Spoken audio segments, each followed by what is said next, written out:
এরে আল্লাহর বান্দা, মা একটা সন্তান নিয়ে কতই যে কষ্ট করেন, স্বামীকে বুঝাইলো জীবনভর বুঝবে না রে বাবা। ওই বোঝা তো তোমার মাথায় কোনো দিন আসে না রে বাবা।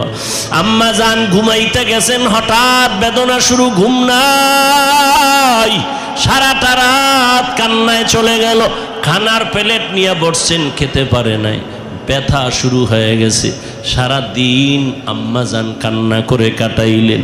ও আল্লাহর বান্দা, আম্মাজানের কণ্ঠ বাহিরের কেউ শুনে না কখনো, কিন্তু প্রসব বেদনা যখন শুরু হয়ে গেল, আম্মাজানের চিৎকারের আওয়াজ, আশেপাশের মানুষ বাড়িওয়ালারা ঘুমাইতে পারে না।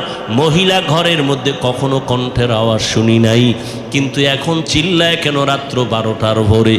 খবর নিয়ে দেখে বাচ্চার প্রসব বেদনা শুরু হয়ে গেছে।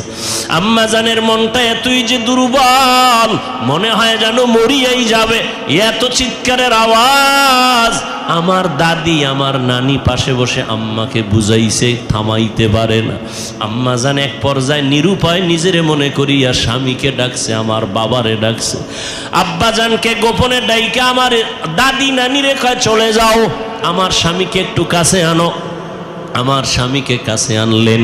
আম্মাজান স্বামীর হাতটা ধইরা চোখের পানি ছেড়ে কাঁদে আর কয়, স্বামী, আমি আপনার ঘরে সংসার করতে গিয়ে কত বেয়াদবি করেছি, আপনার যেইভাবে খেদমত করা দরকার আমি করতে পারি নাই, দয়া করে আপনি আমার দাবিটা ছেড়ে দেন, আমাকে মাফ করে দেন।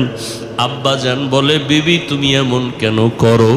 বলে, আমার মাথায় মনে হয় 7 আসমানের বোঝা চেপে আসছে, আমার মনে হয় মরণ, আমি মরিয়া যাব, আর দুনিয়ার সূর্য বুঝি দেখতে পারবো না, প্রসব বেদনা সহ্য করতে পারি না রে স্বামী।